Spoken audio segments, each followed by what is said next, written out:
You've started speaking out not just on the issues in Afghanistan. By the way, folks, recommend that you pick up General Stanley McChrystal's book, My Share of the Task, detailing his military career, his time in Afghanistan, and kind of where he's heading next. National Review did a piece talking a little bit about your potential political future. We've seen other military folks move into the political arena. Dwight Eisenhower, some successfully, some less successfully. John Kerry maybe moving from the Senate to the Secretary of State's position. Is there a political future for Stanley McChrystal? No, I have zero political ambitions. And yet you're speaking out on some political issues, not the least of which this week, the gun issue.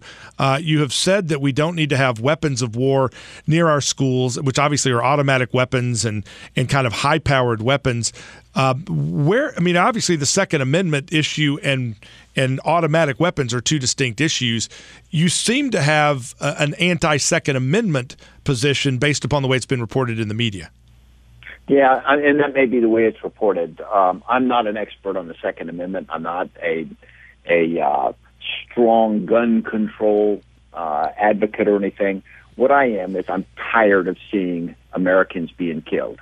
I'm tired of seeing things like kids killed. And anything we can do to stop that is a good thing, and particularly things like assault weapons, where I do have some expertise.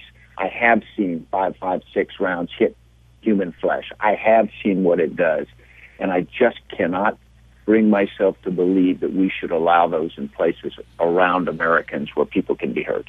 And yet the idea that the Constitution is to make sure that the people are armed to prevent us from being in situations like we saw in Iraq, where a Saddam Hussein has all the guns and then he has all the power. I'm not going to take on Second Amendment debates because there are so many different interpretations of that. I just, when I see what an assault weapon does, I don't want them around my kids in schools and on the streets.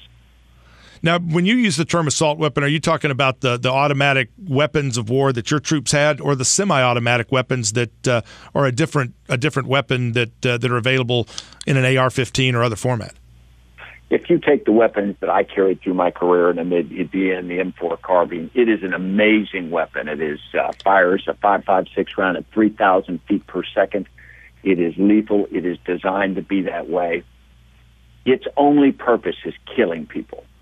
And that's the kinds of weapons that I believe don't have a place on the streets. And I don't think the M4 is available on the streets. Certainly not the automatic version. We've already banned those weapons. I think that that I mean those semi-automatic weapons as well, the kind that was used at Newtown and whatnot. I'm not going to get in a big gun control debate with you because I just don't believe, and I'm going to be very hard to be convinced that we need to walk the streets of America with assault weapons.